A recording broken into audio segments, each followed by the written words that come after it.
All right. Welcome, everyone. Let's get started, shall we? The first question I have to open up for our panelists is, please, can you tell us your connection to the NHC stamped classroom ban? And please elaborate, how have book bans changed your workload and or your relationship with your broader community?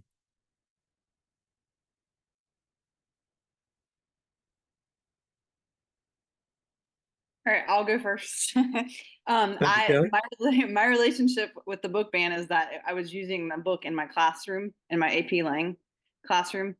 Um, and I would say that there's it created an underlying anxiety for me as a teacher, not understanding when I walk into my classroom, maybe who is looking for me to do something that they can critique or charge me with something nefarious. And it, because I'm a veteran teacher, I feel like I've been equipped to move past it, but I think it has a very chilling effect on new teachers who aren't as sure in their career and as far along as I am. So that would be what I would say is my relationship to the book and how it's affected classrooms right now.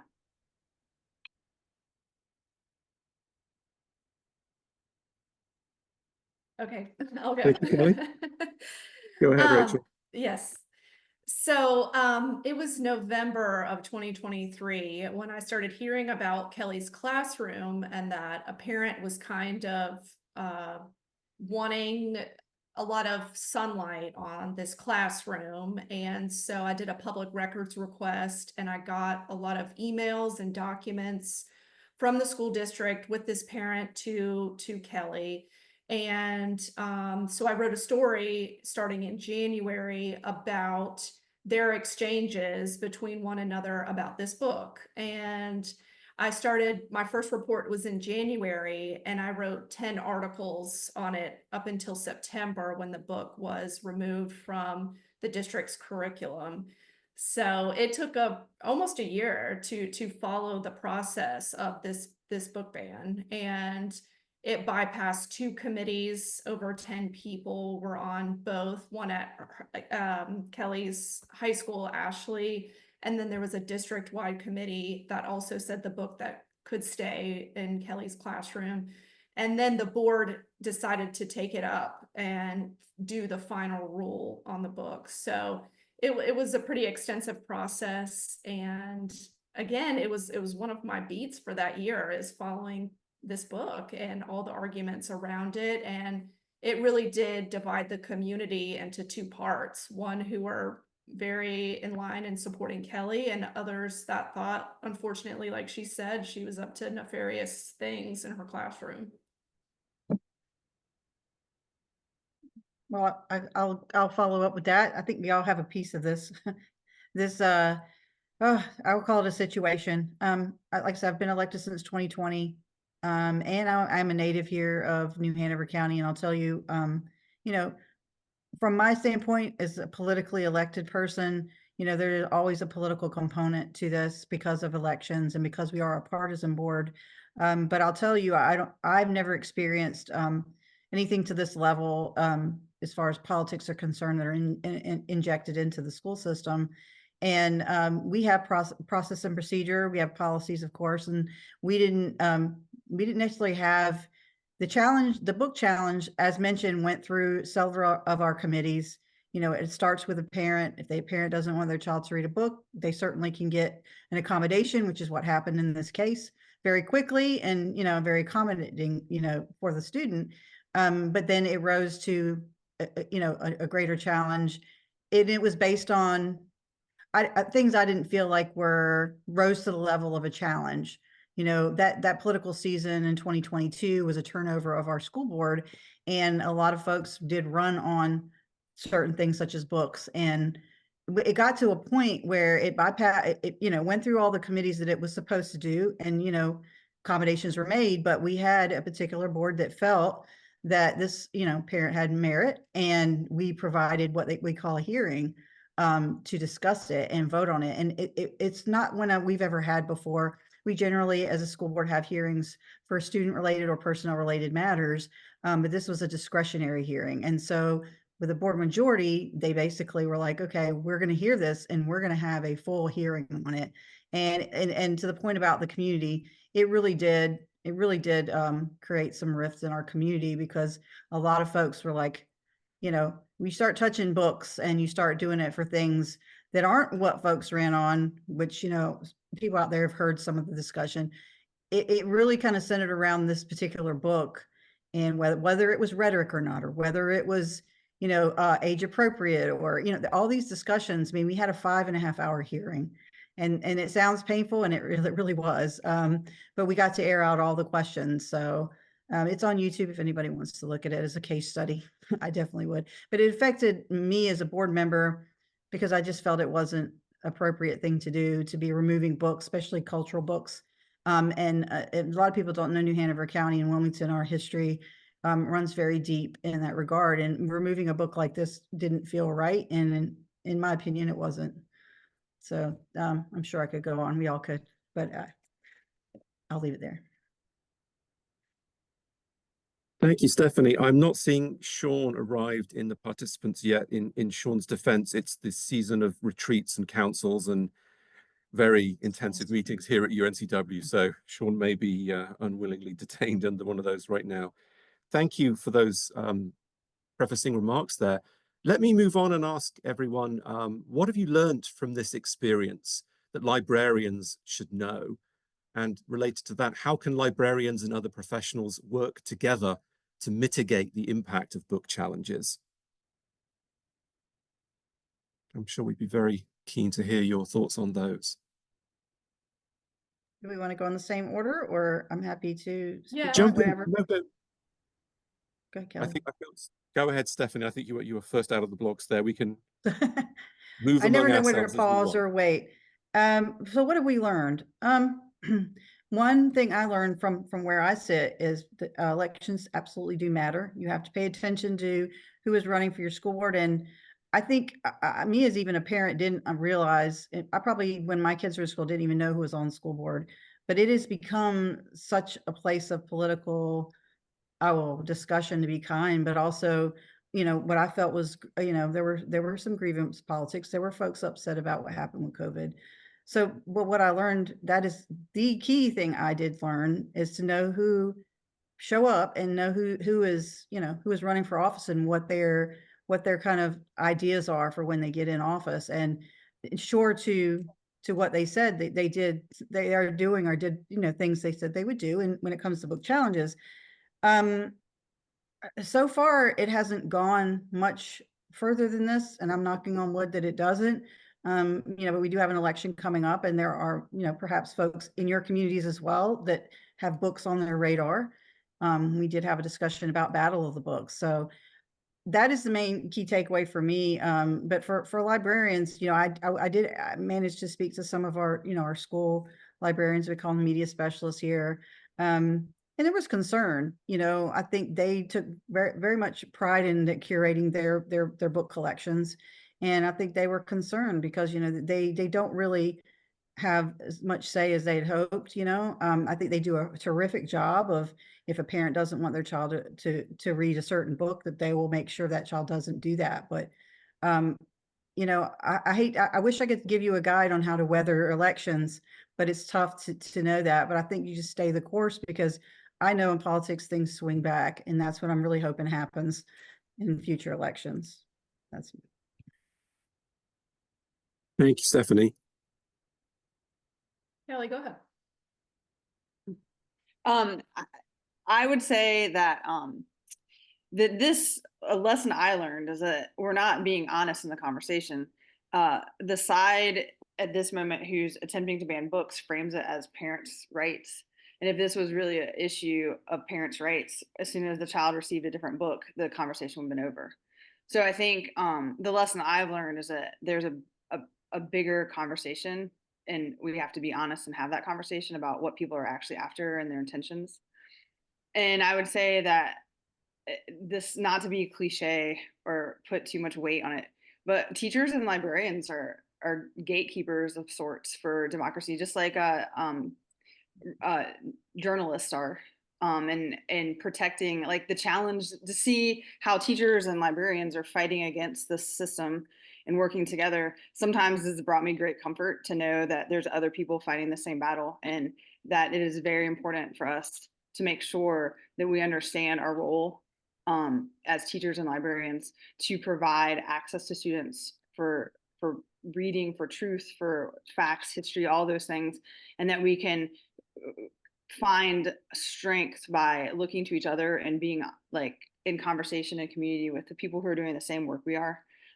So I think that that is the positive way to look at this situation that has been very difficult to handle and navigate. Yeah, I would just piggyback on there was choice. And so I'm sure librarians do represent, just like teachers and journalists do, many different voices, many sides of the issue. And so their collections will probably show that. And we are talking about K through 12 students. And there are some books, of course, that parents take issue with, but the librarians are usually always flexible. Okay, this book is flagged. I need to be extra cautious with Johnny because his mom does not want these types of books being checked out, or talking with the teacher. The teachers now, they are very communicative with parents. If they see kind of a red flag about a book, they'd send a letter home and see, is this appropriate for your student? If not, there's another alternate assignment. But again, it's hard in Kelli's class, which was part of this whole year-long, close to a year-long process, was that she teaches a college level class. And there is some of that baked in about controversial texts. They're not expecting you to take a side, but you have to critically view things that you might not appreciate. It's different from your political leaning, and you just, you can comment on it. Everybody gets to say what they think about a book.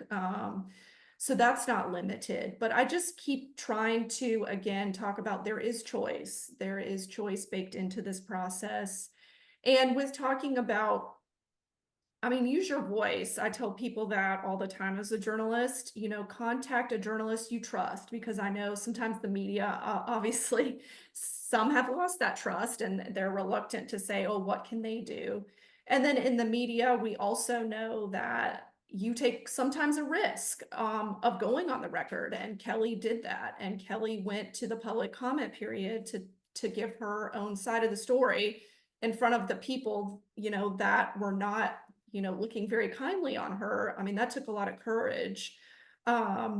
So I would say just use your voice. I know sometimes it's scary. And sometimes I would even say, if a group of you wanted to come together and say, we want to publish this open letter, but maybe say it's from an unnamed group of us, if you don't want to put names attached. But of course, in journalism, you want your name to be on it to have the reporting be more robust, that this person is really upset about this, censorship. So I would say use your voice. I tell people that all the time. I know it's hard to use your voice sometimes, especially, again, with traditional journalism. Anybody can go on social media. A lot more people are, will say things on social media that they won't say to a reporter, or, don't want in print, but they're still posting about it. So, but you choose your issue that you want to and use it. But I know that can be hard sometimes, especially if you're a librarian employed by a school district or a county that maybe is politically different than your ideology, and you don't want to be, shown to be partisan according to somebody else. I know that that's there, but I'm hoping you know what's right and you stand in your values and you speak up for those values when they are, being called into question. Thank you so much for that. Let me just open things up and remind people we do have the facility to take questions. If you'd like to put questions into the chat box, we will double back and come back to those later on. So please be thinking as you're hearing from our panelists. Anything you'd like us to engage later on, we are very happy to do that. Taking a slight sideways step and thinking about the number of librarians who are in our virtual room right now, let me ask all of our panelists, please, what advice might you have for librarians dealing with these challenges, especially librarians who might feel unsupported by their community? I know Rachel earlier on used the expression dealing with a divided community, that this has really opened up essentially social fault lines I'm hearing and seeing here. So let me ask the panelists this: how might we engage with librarians and this fractious aspect of the job that's become a norm now? What advice do you have for them, and what might you like to say to them? I can just piggyback real quick. I know that during the hearing, the 5-hour hearing, the parent it kind of boiled down to, she wanted this specific book or a conservative type book in the class. And Kelli does have several different types of authors, and she had conservative thinkers that she looked into. She's looking into more. So I'm sure in your displays, you have different types of thinkers that are on the conservative and the liberal spectrum. So just maybe presenting that you have a lot of different voices that are here that you get to choose. I mean, could be one thing. So I guess showing that diversity of thought and diversity of writing would probably help the community understand that, voices are being recognized. And I have to do that in my own reporting too, push myself to do that as well.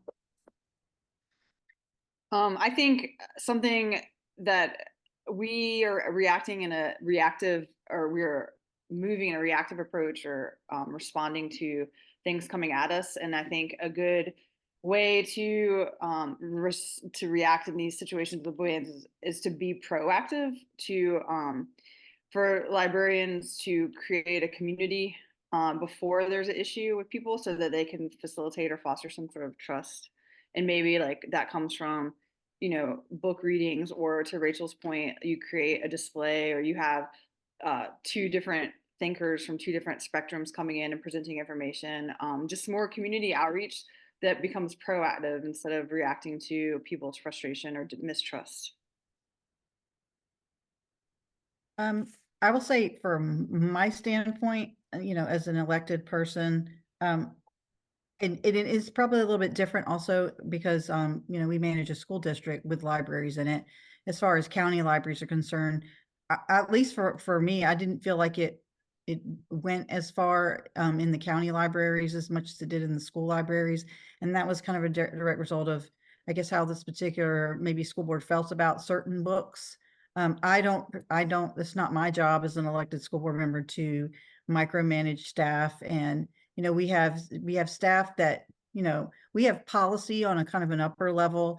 But, I didn't look at my role as somebody that would go in and try and tell a teacher or a librarian what they can and can't do. I trust the professionals.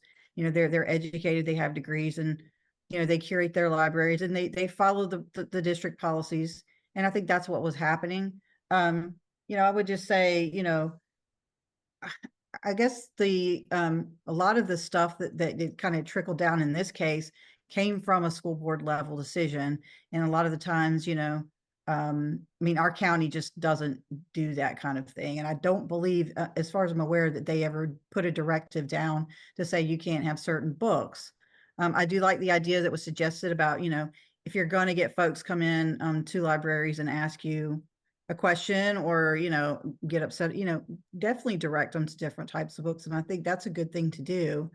I roll back around to the whole discussion on, elections, more and more often or not than I've seen and read, our district as a case of it, or where there are folks that are running for office that really do want to affect that kind of change. And so, I don't, like I say, I can only think of New Hanover. I don't believe that is where our community as a whole stands on a lot of these issues. I think that's why I was saying, again, elections have consequences. If you know what people are running on, ask them the question beforehand. We're about less than 3 months away. And if you feel like if you're in a school district and you're worried about the school board, then that all needs to be exposed. That needs to be talked about out loud. What are your thoughts on books? What are you trying to do?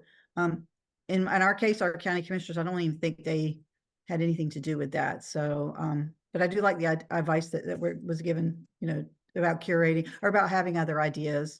Because I just think if people feel like there are other voices and they identify with those particular voices, they're probably going to feel a lot less inclined, I guess, to try and remove other books. Yeah. And I would just say real quick, I mean, libraries, they're supposed to be a welcoming place. And I think that librarians are some of the most welcoming people. They deal with so much now, especially, in our urban centers. Sometimes they have counseling staff. They help support people who come to the library during the day who potentially don't have a home. I mean, it's just a lot. But I mean, I think that it is inherent in the value system of librarians to welcome all voices. We're not going to say this voice is not welcome here, because that's not in the ethos of the profession. And I know obviously you all have probably followed drag time story hour at libraries and the pushback against that.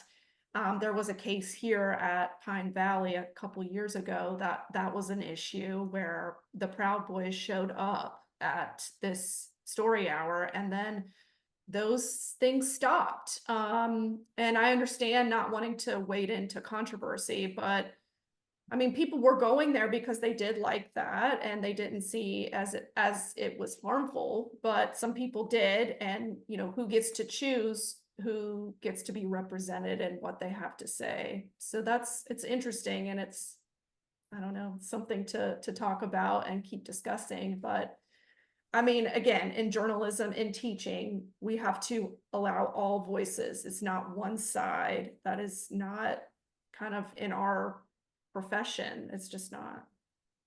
I would just add, because I think the media specialist for my school is on this. I know that she goes to great efforts to pick books from multiple perspectives, like to bring in the new literature, the new styles of literature, like include graphic novels and like all of the things that kids could possibly be interested in, because her sole goal is to get kids to read. And so you want your library to be a place where kids can find a book that they can connect with and read.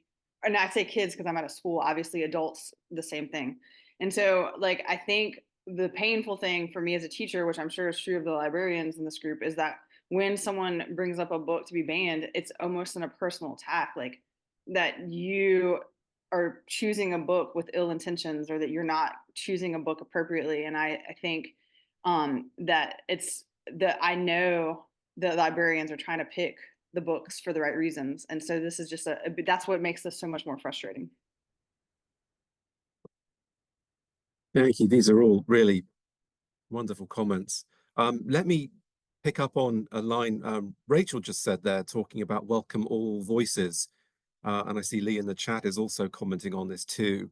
Let me ask the question about this directly then, welcoming all voices. I think book challenges can put all of us on the defensive. But what are some strategies for turning these experiences into positive ones? Can this be done? Can book bans be turned into a means for success or positive momentum? What do people think about that? This notion of welcoming all voices. How do we create welcome, and how do we turn this around from being defensively minded all the time? I would like to, well, you just brought up something that was top of mind to me. There was a positive note in what I noticed, and I thought it was, I wouldn't say funny, like in a funny haha sense, but the whole blow up discussion and all its painful parts were terrible. And I felt some of that pain as well as a member of this community that literally saw it being kind of torn apart. But what I did see was more people wanted to read the book. More people, I mean, there were folks in our community that were buying them and giving them out for free. It actually, it kind of did the opposite. It kind of said, oh, well, there must be something to this. I want to read it for myself. And so it was kind of interesting to see. We had a community mobilization at our next board meeting, and we had this big rally out in front of our building, and it was themed "Let Freedom Read," and we had folks speaking out there in the lawn in front of our Board of Education Center, and we had people, with guitars, and people I had never seen before were engaged. And I think it almost informs people in the sense of, oh, well, we don't want this we one are curious what this book is, and we can make up our own minds whether we think it's what's being said, but also, let's not let this happen. Let's mobilize, let's figure it out. And it drives communities to be more curious. And honestly, it does the opposite. I think what the intention was to suppress, people reading it. It just became such a big focus. And that was a big positive thing, in my opinion. Yeah, I mean, when I photographed Kelli for my first story in January, I mean, and you talk about this, she teaches AP language, high school students, like the banned books are where the interesting things are for students. Why was this banned? I mean, the parent was advocating for Catcher in the Rye, and that was one of the most banned books at that time. And people thought people reading that book at the time were, delinquent or were inappropriate. But you're an educator, like, why don't they want you to read this? What's in here that, might make people uncomfortable? Do you find it uncomfortable, and why? And, it's the job of librarians and professionals, and hey, look, this is here and you can look away. That's your choice too. But we in the real world have to look at these issues and deal with them. And I think someone was mentioning about the Proud Boys and hate groups. I mean, it is kind of scary for anybody to see those groups show up and feel like your voice is, it's kind of intimidating, and it's even intimidating. It can be as a journalist as well. And they were showing up to the board meetings as well. So everybody had to kind of, take a deep breath, join community. And they have a right to be there, but under the new law, it sounds like they can't be wearing masks anymore if it's not for a medical thing. So, I mean, it's a real thing. And, law enforcement is at all of these meetings, and they are in libraries sometimes too. So they have to make the determination whether it's free speech or it's, going into the area of harassment. So it's a hard issue that we all have to potentially deal with if the political rhetoric does not calm down.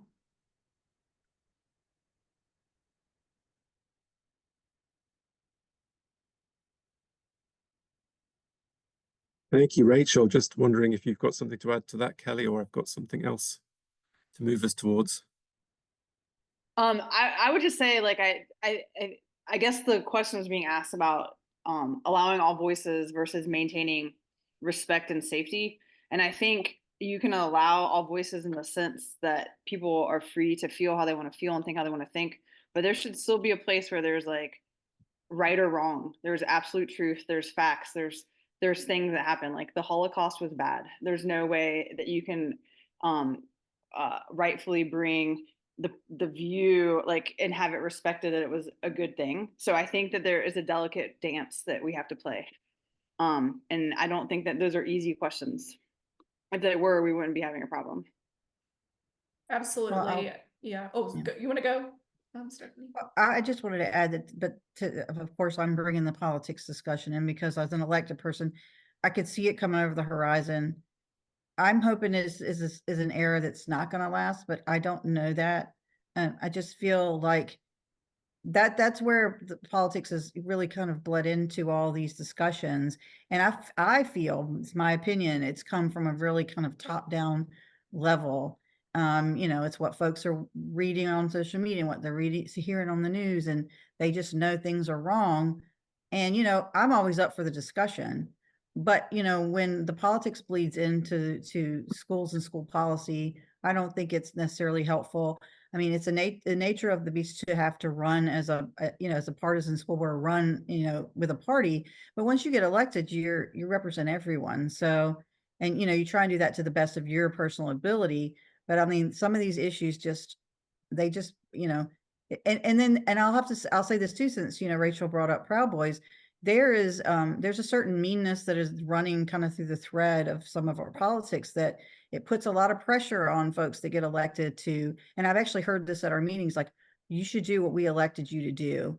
And that includes some of these things, that they had run on, and some of that included books. So, I really think, where we are right now in our politics, you can't be ignored because I feel like that is really what has caused a lot of this in our school district, is the effect of an election where books were a hot topic and a topic of concern to some folks. So that's why I bring that to this discussion. Yeah, and like Kelly said, we have to have the voices, right? But we also have to rely on facts and truth. Like we can say that people still believe that, MMR vaccines are unsafe, but science says that they are safe, and that this is, you can take them and they're safe and they'll save your life one day potentially. Climate change is real. It is human caused. Yes, you can believe that.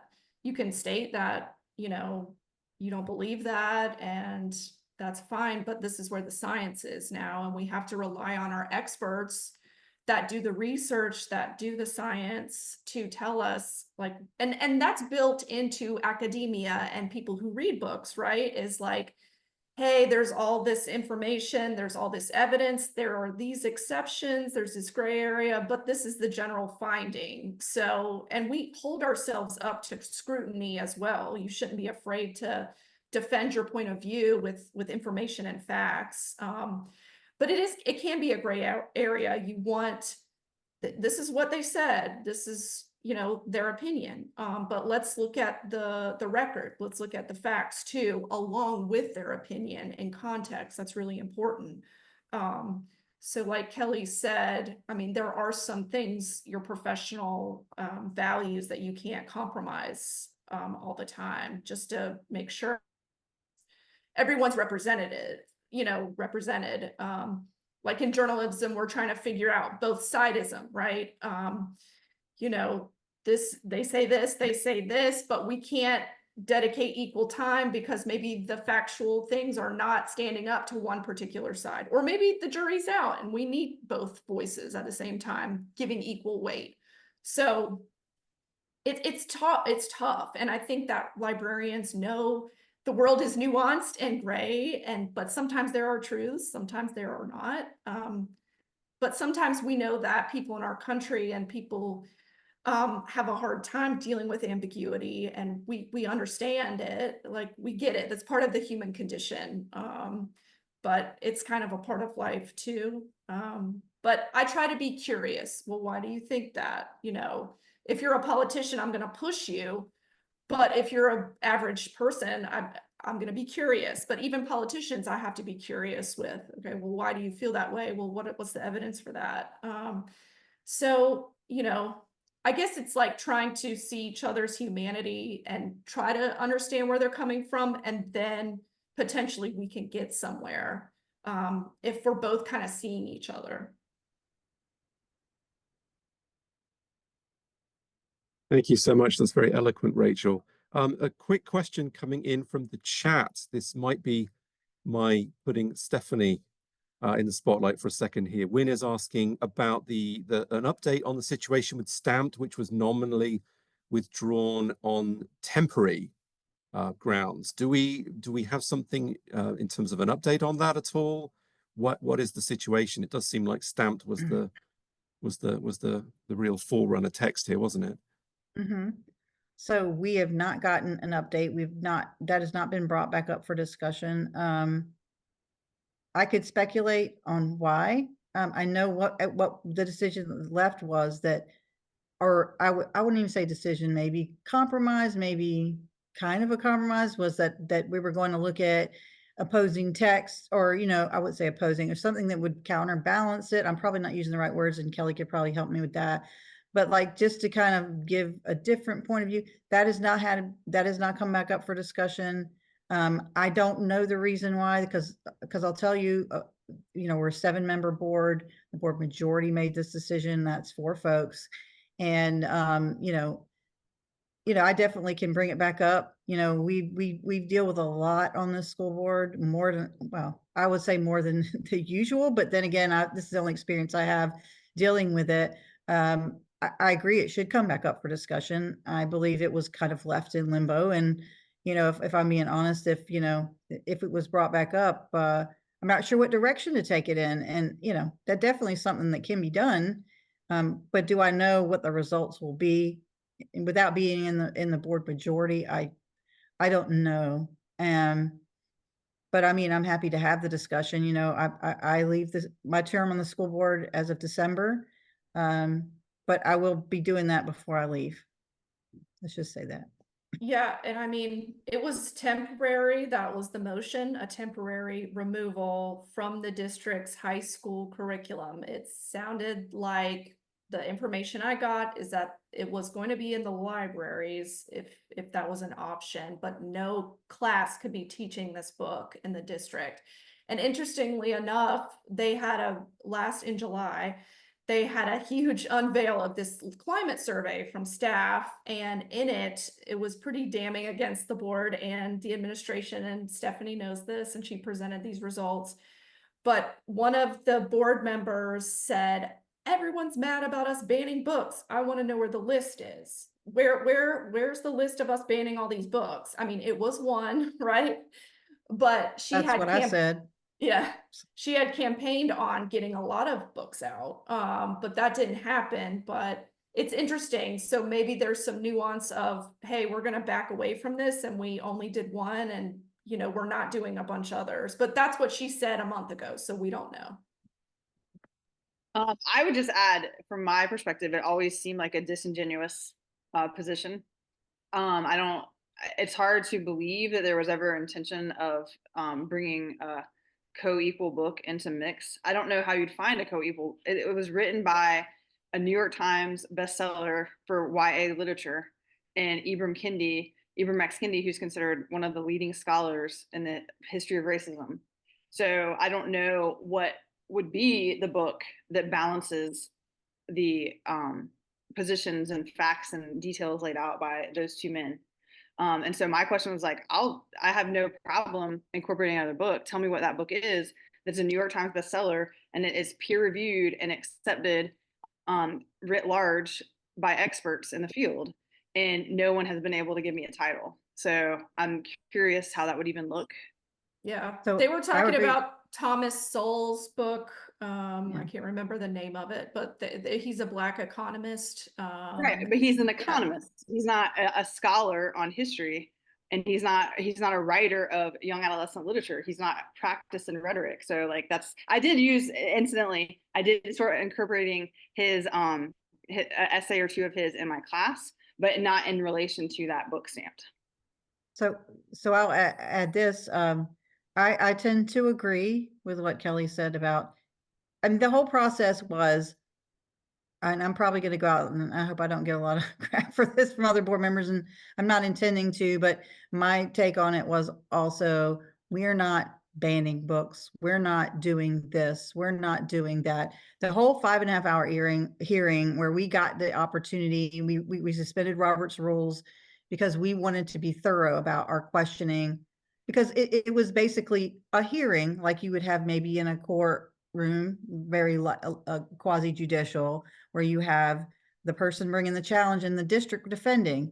And so we had the opportunity to question, you know, this particular parent that had the problem. And the interesting part was, because Kelly was teaching, you know, rhetoric and, you know, things like that. So the questioning was, she, you know, it had been written in an email that, you know, she thought this was a great example of rhetoric. And I think we established that it almost didn't feel like it was about the book itself. I mean, there were aspects of it, but it was almost like a higher level conversation about history and historical facts. And, you know, and so to that point, it was like, to find a counterpart, it almost felt like that's a kind of a compromise, right? Well, we're going to, because we're not bad folks, right? We just don't think this book is appropriate for whatever reason. And that's not me talking, because I obviously voted against doing it.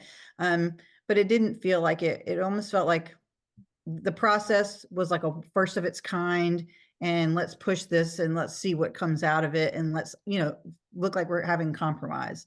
So I do agree with that. But it does need to be revisited, because I don't think it should stand the way it was left. So, yeah, and I mean, it was pretty clear from the outset that it was ideological for the most part, because it was quote, anti-American, anti-biblical principles. I mean, that was very clear, said over and over again that. And then we have the assistant superintendent who played the defense and said, you know, this author, Jason Reynolds, is an American. He is, you know, sharing his opinion with substantiated sourcing. And that's who adapted Kendi's work, was Jason Reynolds. That was the author of this book. So, I mean, it was it was clear that it was ideological, but then it turned into the Lexile score was too low, or Kelli was out to get this student and this family for no reason. I mean, those not sentiments, true. right? We established that, right, in the hearing. Right. But that was what was given, right? That was the argument of that side, and that they were just hearing a parent. The chair said, we just have to give the parent you know, she gets to have her say. We're doing due process for this parent. That was the line that they continued to give in support of of this whole hearing. Thank you again, all. A really good question. Thank you for the questions. Has just come in. This is via the registration form. Let me read this out and get this correctly worded. Many people have trouble distinguishing between a collection policy that appropriately addresses the needs of the users of a school or public library and censorship or the promotion of a political and social philosophy. How can we help decision makers recognize these distinctions? So on the one hand, collection policy, an expanse of texts addressing a variegated constituent group there, whether it's a school or a public library, versus then censorship or on the charge of promoting a political or social philosophy. How do we get decision makers to recognize those distinctions, these sort of professional choices going on? The word gatekeepers came up earlier on, didn't it? So I just real quick to interject. This is why I will say it again about election time consequences. If you have a majority and the majority feels a certain way, they can do whatever they want.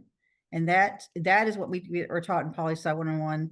It's about power, the politics of power to do what you want. As a person, and you know, there are things that this current board and I have agreed on, of course, but you know, there are a lot of things I absolutely have disagreed on. But no matter how much I don't want it to happen, it will happen if the will of the board is to do it. And I know that sounds not like a very nice thing to say. I wish there was, you know, some nicer, easier words to say it. But what I've learned the last couple of years on the board is that, you know, if something's going to get passed, a majority will do it if they have the votes to do it. And it doesn't matter what I say. It matters what I say, but it's not going to change the vote. Not going to stop it from happening. So I'm, like I said, coming up from that side of it. I wish there was an easy way to say it, but in my mind, it's as pure as who has the power to do it. But I will say pendulums do swing back. So it's not like it can be undone. But, you know, if there are folks deciding they have an agenda to do certain things that they ran on, and then they've got a community of folks that are going to try and uphold that, then it's a bit of a pressure point to do. And they can do what they want. Rachel mentioned earlier the idea of like humanizing people. I mean, I think the easy answer that may have different varying degrees of success would be those decision makers don't know what librarians do to pick books. They don't know how teachers pick books.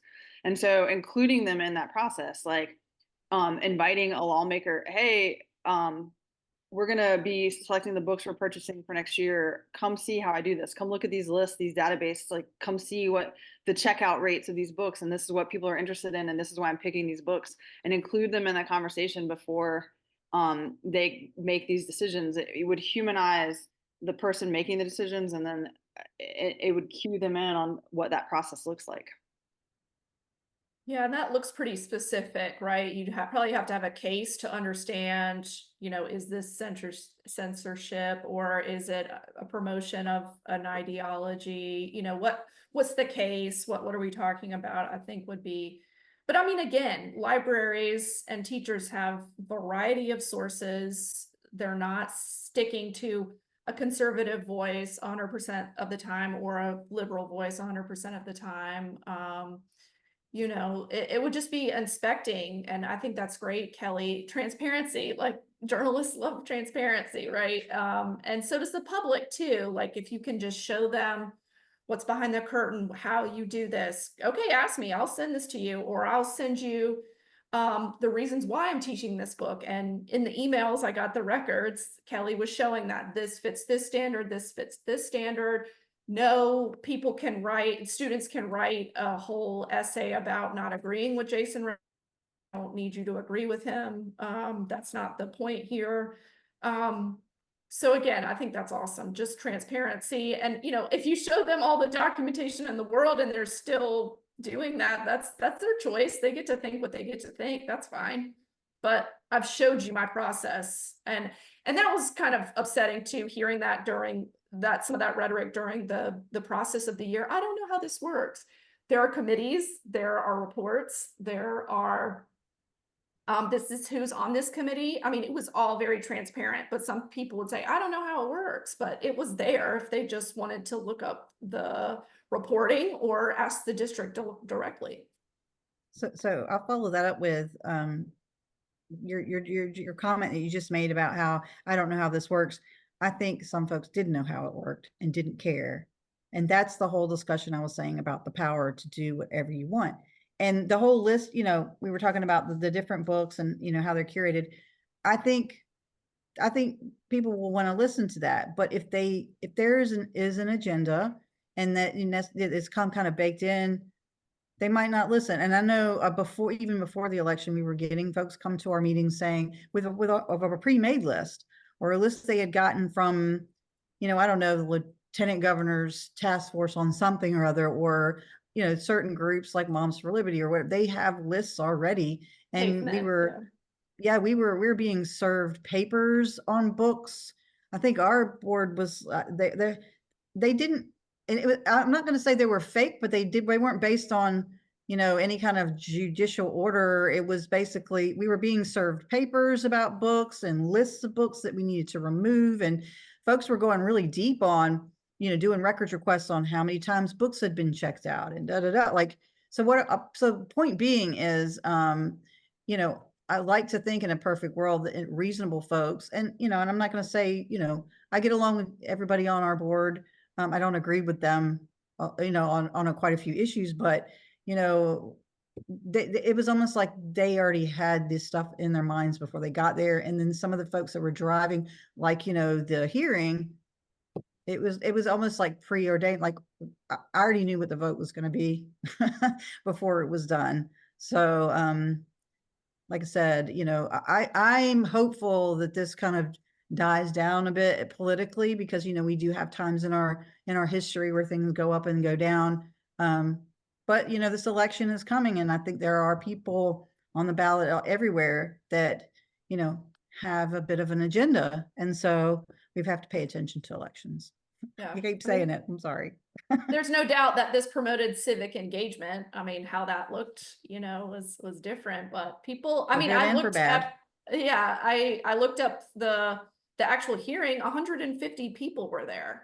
Another night, 100 people had signed up to speak about the book and only 35 got to speak.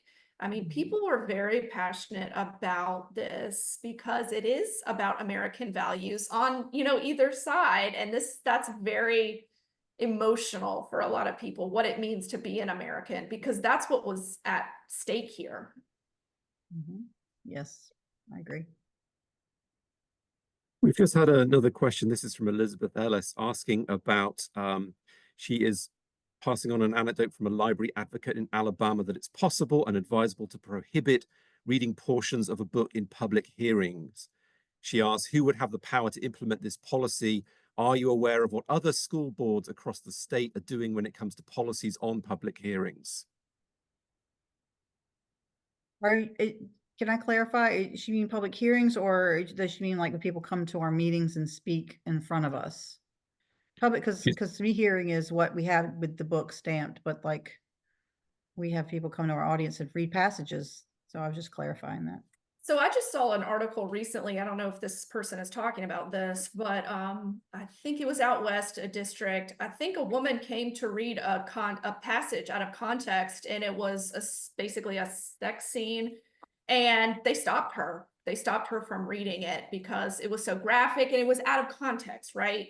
And we've had people on this board do that as well on 2 occasions. One of them did that, and we're all like reading about listening to a masturbation thing, but we know that the whole book wasn't about that, right? It was like a section of an experience someone had that, again, nobody was teaching this book, but maybe it was in a high school library, but maybe that's what they're talking about. Like the person stopped, I think the sheriff's deputy stopped the person from reading that out of context because I think, yeah, it's kind of ironic, right? That Well, it's a way to make a point, right? Yeah. This book's not good. You don't want me to finish saying this. And Rachel is correct. Even before the election, we did have some of the current members come and read passages they thought were salacious and to prove a point that these books shouldn't be in our schools, in our libraries, and everything like that.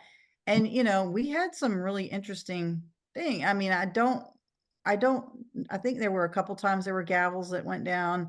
But I think it's kind of, I wouldn't say a trick, but it's kind of like, oh, well, I'll, if you don't want me to say this out loud, I shouldn't be in the library, that kind of thing. And it does happen. And I think for us on our school board, I don't know how unique we are because I've only been on this school board, but I have read other stories about some of the things that happened. And Rachel had brought up, we had Proud Boys at our meetings and things like that. We had a meeting at one point before this current board that like it got out of control because it was almost like we didn't have any written rules of decorum. And I mean, we fixed that afterwards. And then we started kind of, ejecting people that were just being disruptive and stopping because there are statutes for that.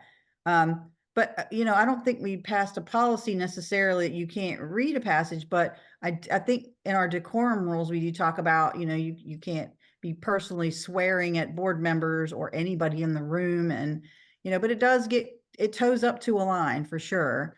Because we are in a public meeting. And I will give it to both sides of the aisle, politicians. I mean, you have people that are so angry and they are giving it to them on both sides and they just sit there and they can't say anything back. I mean, they take a lot, the advocates on both sides, and they're upset. But that's part of the process and they kind of almost come to expect it, right, Stephanie, after 4 years of this really tumultuous cycle with COVID and then indoctrination in schools, and it's just very contentious and they kind of come to expect it now, and it's freedom of speech there. I mean, it's good or bad. I don't know how you would see it, but it's on display. Oh yes. Our time is starting to draw to a close, our hour here. I'm just thinking on something Rachel said earlier on about taking us back to Catcher in the Rye. And I wonder whether the deepest irony of all here is these contended books, these outlier books, these books that would seek to be shunned by certain people. Are they becoming a kind of canon? In fact, maybe I wonder if future historians will look back and say, no, these are the most important books of all. These are the ones that really showcase the push and pull of who we are. But if I may just ask a final question, drawing things together, keywords I've been hearing a lot in these wonderful back and forths are things like change and unexpected, unprecedented. How has all of these book challenges, these book bans, how have they changed our professions, do we think? And what do you think, taking away from our conversation today, what are we as the most important profession of all, active citizens? Well, what do you think we should take forward from this? Based on what we've heard here today, what would people like to say about that? I feel like Kelli should start with that one. Well, I just think I mentioned it in my letter that or maybe I was talking to you, Rachel, in an interview at one point, that the same fear or worry is driving both sides, but it's just fear of different things. Like I'm fearing that people will lose access to information or lose access to the human experience, and the other side is afraid that access to those things will destroy something. And so I think I've just really tried to wrestle and navigate like what it looks like to find a place in the middle of those two very real fears. Like I think I can't say the other side, like that mom was legitimately scared. She was legitimately felt all of her feelings, and I can't question those. But I have also the same legitimate feelings, and somehow those two have to meet in the middle, and we have to figure out a way forward. And I think that's the whole sum total of what we're trying to do here. I would say, stand in your values, stand in your professional values like this, and be open about it. Like, this is what I can do. This is what I can't because of this, and be willing to explain yourself. You're going to have to explain yourself over and over again. And it's just part of the process. And I think Kelli and this whole case study kind of proved, couldn't we have just done more conversations maybe to figure out something better so that the whole community isn't like, that we could, solved it at a more intimate level or a conversational level instead of it blowing up to something that the community really could have come together to figure out. But at the same time, you have to have two willing parties to do that. And, it was part of a good cultural discussion in our community about who we are and what we want to become. That was very valuable. It was a huge civic engagement year. But again, seeing each other's humanity, we're going to be different. We can't live without each other. We have to live with one another. There's just no getting out of that. So how can we work it out? You know what? I'm going to follow up with agreeing with all of our teacher and our journalists here in the sense of politics. I feel the same way. We need to figure out how to bring civility back into discussion and in politics. And I've sat on two, since 2022 different boards, but that were wild for different reasons. And, the whole political component, and I'll be honest, like after the election, I thought, what am I going to do? How am I going to go forward? How am I going to help serve? And how am I going to make change? And, we're there for the students and the staff in our district. And, and in essence, our schools are our community. They're a big, big part of it. They're the heart of our community in a lot of ways. Biggest, one of the largest employers, and it's our workforce, and it's our, all the things that we are trying to do to solve the big problems. And I will agree, bring back civility. That is, figure out where we can agree, and try and tamp down the politics, because I just think when you inject politics into it, like I said, no matter what side, and I don't think I ever did that. I just think, I ran how I ran. People elected me because they thought I would be a good person for the job. But there are some folks that are elected because of the issues. But I hope that we can get back to, figuring out what's the most important thing, being there for students, helping our district be the best it can. And I hope that that's going to start happening. I'm going to try my best to just play my part and do that. But I agree, figure out how we can get out and work together a little bit better. That's really wonderful. Thank you so much to our panelists. First of all, this has been a great conversation. I've really enjoyed hearing from you all. Let me also just in closing, thank you much to Liza Palmer, who is a librarian and a publishing professional and has really, I think, in this project and others around it, showcased certainly for me and for people in our community about this notion of welcoming all voices, Rachel's line. And thank you to Sophie and NC Live and all the team there for having us. And thank you for those who've come along and joined in and offered questions. It's been great having you. And let me sign off on that note and wish you all well today.